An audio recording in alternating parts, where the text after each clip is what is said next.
Mirë mbrëma dhe përshëndetje. Unë jam Mesut Shabani, në podcastin Mesut Shabani. Miq të mi, sot është data 1, muaj 5, pra 1 maj, viti 2026. Dhe, shqyqyr që e kaluam muajin e renave, qëfar nuk dëgjuam para në muajin prit? Qëfar nuk dëgjuam? Tur li farena shtaza. Pra, pa marrë parasysh se sot ishte ditë jo pune. E premte, qytetarët në të vërtet nuk ka është zbrazur qyteti, për shkak se papunësia e madhe, shtrëtimi i madh dhe njerëzit ikin fal politikë bërësve aktual dhe politikë bërësve në të kaluarën BDI-s dhe LSDM-s.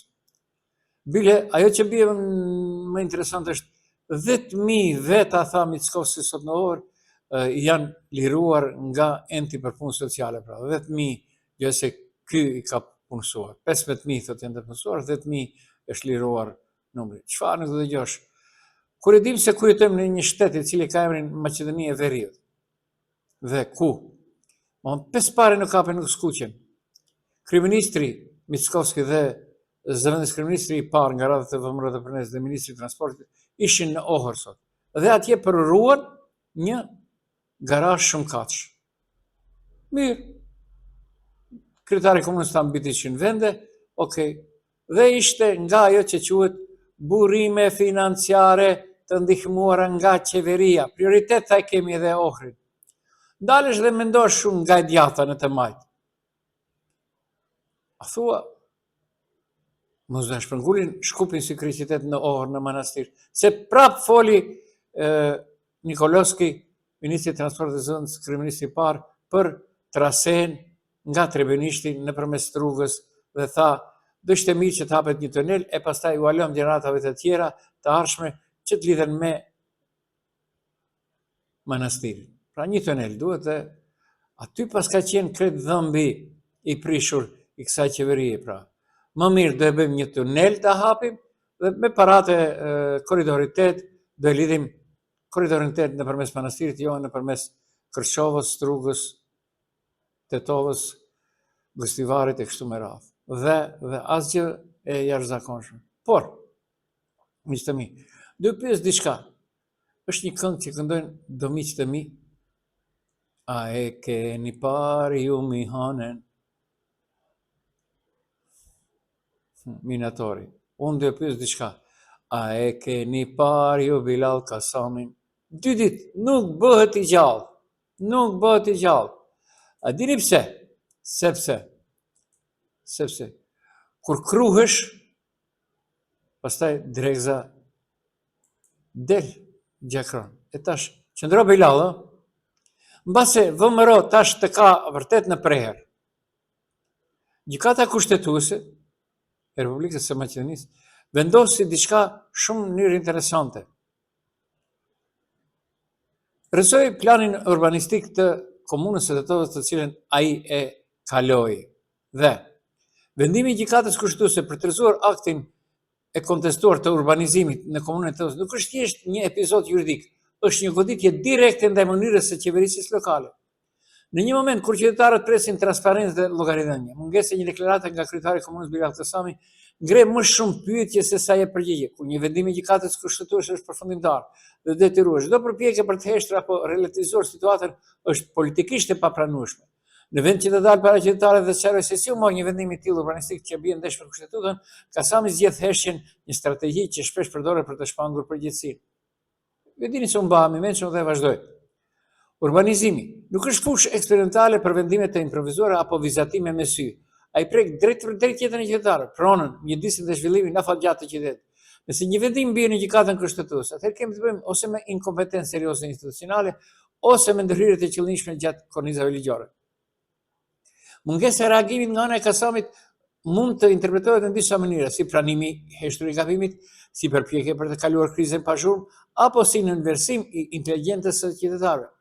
Gjithë të rastet, kjo nuk është leadership. Një udhëheqës i përgjithshëm do dilte publikisht, do merrte përgjegjësi dhe do shpjegonte hapat e mëtejshëm. Vendimi përfundimtar, por kryetari zhduket nga skene, a është kjo paaftësi apo arrogancë politike? Është vendim përfundimtar o Bilal Kasami. Një nga skandalet më të rënda urbanistike në Tetovë. ka marrë vullin përfundimtare nga gjykata kushtetuese duke rezuar vendimin e kontestuar të komunës. Dhe shumë qytetarë më kanë pyetur këtyre ditëve, çfarë do bëhet me gjithë këto ndërtime? Kam rrudhur krahët, kritesh në duar të prokurorisë. E ata heshtin. Ata mbase heshtin, por unë do presë edhe disa ditë reagimin e Biladh dhe pastaj atë që e ka si vendim gjykate, unë e kam nxjerrë te telegram.me origjinal, do e bëj kopje dhe do e dërgoj në emër të Mesut Shabanit prokurorisë për Biladh Kasamin. Le të merret pastaj zyrtarisht, por në vend që të jap llogari kryetari Biladh Kasami zgjedh të hesht, një heshtje që nuk është neutrale, është pranim. Kur institucioni më i lartë kushtetues e shpall një vendim të palishëm, nuk ka më hapësirë për arsyetime bosha apo propagandë politike. Kjo është shuplak direkte për mënyrën se si është udhëhequr urbanizmin të tokë. Dhe përballë kësaj shuplaki, Kasami nuk ka as guximin minimal për të dalë para qytetarëve. Çfarë nuk bëri këtyre ditëve për ngritjen e çmimit të sot më herët. Gati e ka, nëse nuk ka përfunduar çështja e ujit. Pastaj rini me mua. Do përcjell diçka shumë interesante që ka ndodhur në orë nga VMR për ne. Çfarë fshihet pas kësaj heshtje? Frikë nga përgjegjësia apo dije se vendimet janë marrë jashtë çdo standardi ligjor. Urbanizmi në të tokë nuk është menaxhuar si proces profesional, por si një lojë e rrezikshme me interesa të improvisuara. Vendimet e marra me sy pa transparente dhe pa llogari kanë prodhuar një situatë ku tani vetë gjykata kushtetuese duhet të ndryhej për të vendosur rreth. Dhe ndërkohë qytetarët mbeten me pasoja konkrete, planë të rrezuara, pasiguri juridike dhe një administratë që funksionon sipas logjikës së anarkisë institucionale. Pikërisht këtu lind pyetja thelbësore: a kemi të bëjmë me keqmenaxhim apo me një model të qëllimshëm qeverisje pa rregull? Heshtja e Kasamit nuk është strategji, është aratisje. Një kryetar që nuk flet kur përballet me një vendim të tillë nuk udhëheq, ai fshihet. Këto nuk mund të drejtohet nga heshtja dhe improvizimi. Vendimi i gjykatës kushtetuese është alarm i kuq për gjithë sistemin lokal. Nëse Biladh Kasami vazhdon të heshtë, atëherë përgjigjen do japin qytetarët dhe ajo përgjigje nuk do të jetë e butë, sepse gjithë ata që kanë ndërtuar, dini se rrezikojnë sipas kësaj që thot gjykata kushtetuese të mos u njihet. E pastaj çka do të bëhet me gjithë ato investim? Çka do të bëhet me gjithë ato pagesa që janë bërë? Dhe unë do isha Mesut Shabani, sigur mos e kisha ripostuar, pra e kisha kthyer prapë një botim të datës 26/08/2023. Ku them, shkrimet e www.telegram.me gjithë kohën për sjellje anarkiste dhe ligjeve pozitive u vërtetuan. Biladh Kasami ja kalon Trump, nuk kam kohë të paqitem, ata e din ku jam. Pra, mbi 2 vite, 3 vite jam të shkruar se diçka nuk është në rregull. Vërtet, përveç që nënshmon, jo inteligent në tim, jo. Ai tërpron familjen e vet në të ardhmen. Pra, unë i them, nuk do him në këtë shkrim të sotëm për sjelljen në atë kohë civilizuese dhe respektimin e ligjit pozitiv të një shteti. Të kujt të qoftë në botë, qoftë pushtetar, qoftë qytetar, ligjet me mira vjet po respektohen. Askush nuk thotë se nuk ka divergjenca, posaçërisht në shtete diktatoriale.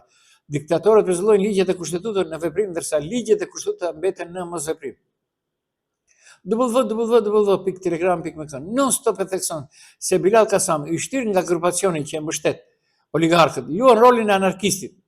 Mundohet çdo gjë që në të toftë jap koncesion sipas vlerësimit të tyre, nuk respektojnë vlerat e arritura botërore të civilizimit juridik të dokumenteve të lëshuara nga kryetar paraprak dhe shteti. Pastaj kam aty çfarë nuk kupton anarkia. Me qëllim e kam dhënë në gjuhën maqedonase sepse nuk e kupton gjuhën shqipe. Pra, te telegram.me mba datë 28/6/2023. 26/8, falni. E keni me faktografi. Pra, telegrami ka paraqitje nga qytetarë dhe intelektuar për paditë të shumta private, penale dhe kallëzime private deri te prokuroria dhe policia. Por asnjë nuk është aktivizuar dhe direkt në gjykatë për Biladh Kasami, sekretar komune që ka shkelur ligje pozitive. Poshtë për kryetarin e Këshillit Komunal për shumë vendime që kanë prekur qytetarin pa mos respektuar debatin publik, si dhe për shefin e inspektorateve për ndërtim, historinë e vete.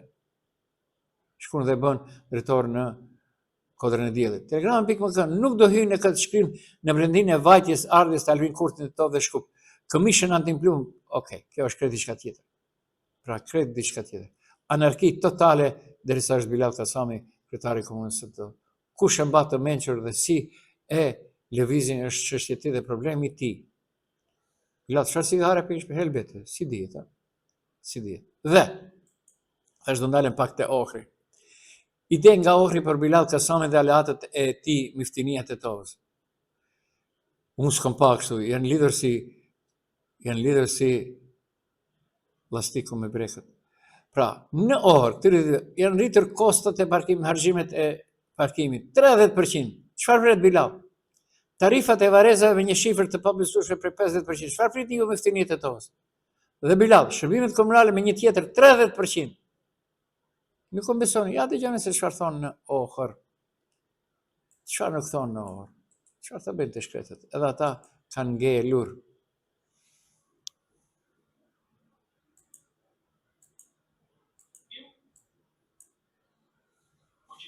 Локалната власт понуди иновативно решение, како сите други опитнија е веќе втор мандат, така и овие да се решат преку џебот на граѓаните. Тврдат дека поскапувањата на услугите на јавните предпријатија се оправдани, затоа што платите треба се зголема, режимските трошоци порастаа.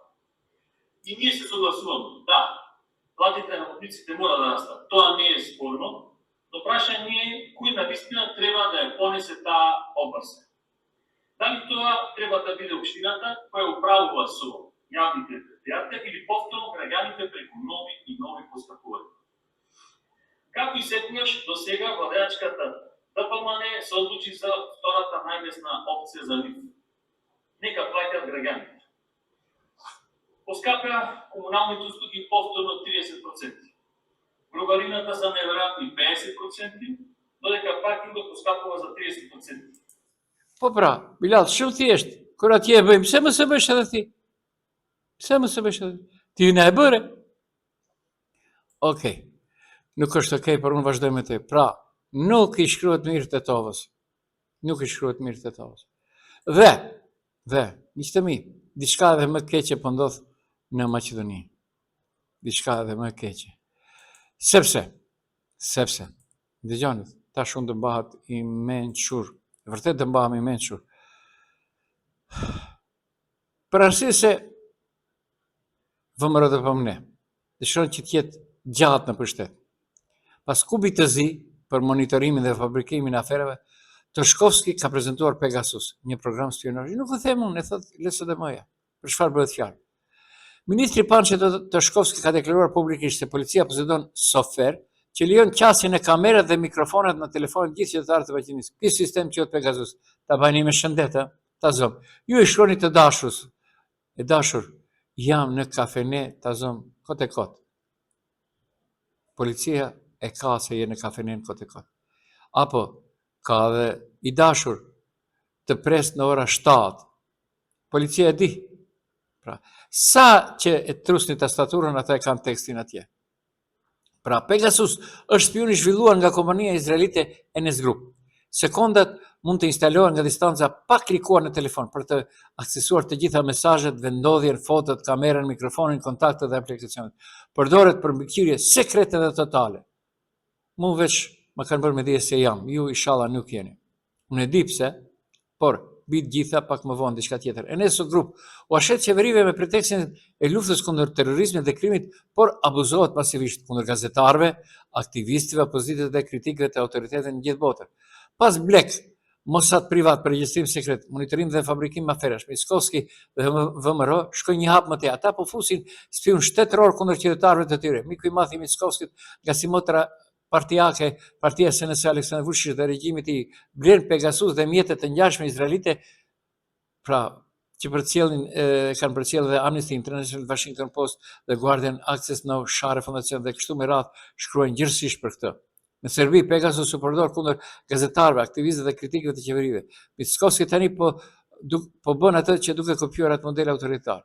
Pas medias Orbanit, pas Black KB, tani vjen Pegasus kontroll total mbi qytetarët dhe mbi gjitha mbi opozitën dhe presidentin Venko Filipçi. Kjo është lufta e Miskovskit kundër lirisë së mendimit, lirisë së fjalës dhe kundër kujdo që nuk pajtohet me qeverinë e tyre. Një praktikë e tillë është një shkelje drejt vërtetë e Kushtitutës, konventës evropiane dhe për të drejtat e njerëzit dhe standardet evropiane. Bashkimi Evropian ka kritikuar vazhdimisht ashër për keqpërdorimin e një softveri të tillë në regjimet autoritare. Ta dëgjojmë edhe me zë. Почитувани, министерот Панче Тошковски јавно изјави дека полицијата поседува софтвер кој возможува пристап до камерите и микрофоните на телефоните на сите граѓани на Македонија. Той систем се вика Pegasus. Pegasus е шпионски софтвер кој го разви израелската компанија NSO Group. Може да се инсталира далечински, без кликање на телефонот, да пристапи до сите пораки, локација, фотографии, камера, микрофон, контакти и апликации. Се користи за таен и тотален надзор. NSO Group го продава на влади под изговор на борба против тероризам и криминал, но масовно се злоупотребува против новинари, активисти, опозиција и критичари на властите из целиот свет. После Black Cube, приватниот Мосад, за тајно снимање, следење и фабрикување афери, Мицковски и ВМРО ОКГ одат чекор понатаму. Okej, duke biseduar për këtë temë sot me njëri që smeret në këtë punë, pra nuk është gazetar, tha, është mirë të bësh një provë të këtillë më sot tash, thuaj, jam të prit dashnore ngrujën e filanit prej politikanëve të lartë shtetëror, të shohim se si do të reagojnë. Përmende thënë ndonjë, cilët do të jetë ose nga bloku shqiptar ose nga bloku maqedonas. Vërtet është interesant, vërtet është interesant kjo që po ndodh në Maqedoni. Në orë pati investime, prap pati investime. U vendos gurthemeli për garazh shumë katësh. Normal, tash ishte edhe kryeministri. Ohrin dëshirojnë që ta bëjnë, po le ta bëjnë. Shkup nëmër 2. Pra, në thojza, që të ndalin atë që quhet, nëse mund të quhet, atë që quhet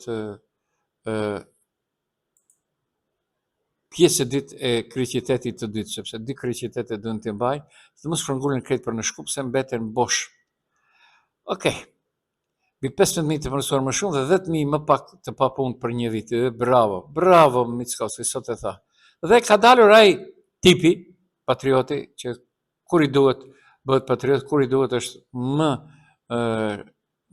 Mickovski dhe Nikolovski se sa ata, koridori 8, qyra thot projekti sigur dhe nuk devion nga struga. Okej, do shohim, unë do heshti tash. Epse kam gati një tekst për qyrën, por do heshti. Da presim. Sepse në orë e tha Nikolovski, do na vinë nga ne skemi asgjë kundër autostradës. Çfarë nuk do dëgjojmë. Të parët ishin në këmbë që u ngritën, mos doja lagin, mirë po se një lagën, e pastaj të ditët ishin që thanë se diçka nuk është në rregull, pastaj kur derisa unë reagova dhe i paguaj tash, më sigurt kur s'kam qenë. Më përcjellin në të djathtë në të majtë. Fle rahat, pra shumë rahat janë të fletur. Nuk është ashtu, por lesë dhe mëja thot edhe këtë. Mickovski premtoi se do jenë krah për krah me Malinizi e pastaj. Por e dini çfarë ndodhi në ndërkohë? Maqedonia ra nga vendi 42 në vendin e 45 për 2 vite 9 vende në lirinë dhe demokracinë e gazetarëve. Maqedonive. Dhe Unioni Evropian ka bërë me dije se ja ka ngrirë 1 miliard e gjys euro planit për rritje të dedikuara Serbisë. Për shkak se atje ka seriozisht pengesa demokracia e mediumëve, demokracia, liria të shprehurit dhe raportet me Rusi. Pra, listëme thot janë partner biznesi edhe VMRO edhe SNS po. Vučićit, çfarë nuk ka. Dhe unë do kisha thënë këtyre të Vlenit, Tito ja kishte një shprehje që ndrote dikur, ajo thoshte, nga veprat, nga fjalët në vepra. Pra, ajde, edhe ju të Vlenit, kaloni nga fjalët në vepra. Dini çfarë thonë ato? Thonë kështu, 74 milion kena ndarë për spitalin klinik në të to. Po hajde be, u mbytët të thonë, hajde ta shohim. Hajde, ndani. Kur ti ndani, tash e keni bërë reklamimin. Okej, ju presim. Në të kundërtën, edhe juve do angrem një shpifje, pa di për shpifje. Vetëm për fituar pojene tash para çfarë do mbajnë kongresa, se di çfarë do mbajnë që të bërme pra. Investiministri për 74 milion euro për spitalin klinik në të tovjam para zhurnal.mk. Ata e thonë, unë se pa është diku tjetër, ata e kanë, sepse janë krau i djathtë, të gjitha mediumet nga Shkupi janë krau i djathtë i Vlenit. Pra, dhe vleni këtë ditë ka dalë me një deklaratë mjaft interesante. Unë kam reaguar për diçka tjetër, duke i parë ata se çfarë gjumi të Arushës janë duke bërë. Në Maqedoni, vërtet duhet të ketë se një prej kushteve të Bashkimit Evropian edhe LSDM sot e tha se në qershor ka një kujdestar VMRO-DPMNE, pra fajin e Huth për të kërkuar alibi se kinse LSDM nuk pranon ndryshimet në kodin zgjedhor. Nuk është e vërtet, është gënjeshtër klasike nga llazhe thot. Ajo VMRO ka shumicën absolute në parlament. Ashtu siç e shfuqizoi qeverinë teknike pas një votë ngresëme, ata mund ta miratojnë edhe kodin zgjedhor. Po është nëse e vërtet. Dhe unë nuk jam me LSDM-n, sepse nëse dikush ka bë dëm më së shumti më ka bë nga partitë LSDM-ja. Së bashku me PPD-n, BDI-n dhe tash Vlenin. Por diçka tjetër desha të them në këtë krahasim. Pasi është futja e kodit zgjedhor, unë kisha një propozim. Çfarë na duan në zonën numër 6, pra që njihet si zona e Pollogut, s'ka shkalim në Zajazi këtu. Hajde shkoni me zonën 5 atje. Mirë po dikur për t'i bërë VMRO-s deputet dhe LSDM-s, të meqpër të BDI-s Ali Ahmeti dhe Musa Xhaferi e futën Zajazin këndej. Dhe ranë 2 deputet shqiptar të mos shkoni. Çfarë lipën Dibra këndej? Shkoni atje. Çfarë lipën komunat Rostushe dhe Mavrovi Anovi? Shkoni krejt andej në zonën 6, atje jeni gjeografik, zonën 5, falni. Zonën 6 dihet, zonën 6 duhet të bjerë pjesërisht gjysma e qytetit të Maqedonisë së Veriut dhe gjitha fshatrat e Maqedonisë së Veriut, sepse ata përkasin në pikat e fundit të Pollogut. Se Pollogu ka përfundimin dhe fillimin. Dhe çfarë i duhet 5 komunave rurale në Tetov dhe komuna e Gonosës? Çfarë vetëm për argjime më tepër? Apo për të ndarë disa fshatra që të mos bëhen më shumë? Po u iku edhe të arsa tash. Çfarë nuk ka? Pra, është koha e fundit që vërtet shqiptarët të mendojnë, jo si unë, mendoni si çfarë doni, por unë do të them atë. Dhe për fund e lash një muhabetin tim, e fillova dhe e lash. Thonë një fjalë urtë popullore për kalin e mirë ngrihet pluhur kudo. Ma kanë thyer një përgjigje, kam pyetur një të kohë edhe për atë fondet e Bashkimit Evropian dhe për botimin e poezive. Unë në shpirt jam poet, nuk jam gazetar, poet i lindur, dhe ma kanë thyer përgjigjen se po. Por varianta duhet të jetë 3 gjuhë, shqip, gjermanisht dhe anglisht. Dhe gati i kam. Do konkurroj dhe 100% do e fitoj konkursin, për arsye se unë jam Mesut Shabani, jo për diçka tjetër. Kam botime në vitin 1983, 4, 5, 6, 1987, 88, 89.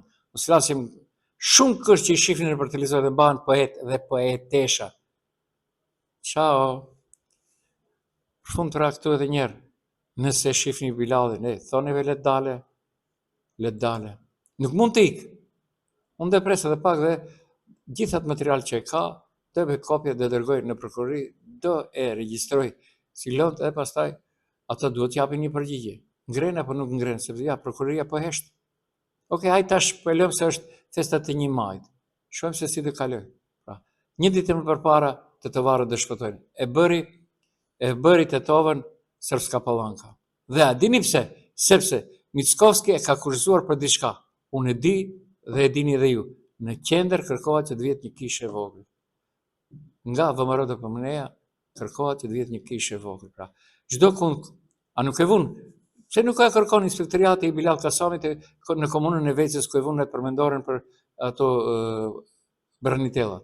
Pse nuk kërkon? A keni leje për vendosjen e asaj plakate? Si jam ba? Tu e përshëndes, pra, me shpresë se Pegasusi më ka regjistruar këtë muhabet edhe juve. Pra, kujdes. Hymë në një situatë mjaft interesante, ku diktatura po na troket. Unë jam Mesut Shabani, ishit në podcastin Mesut Shabani.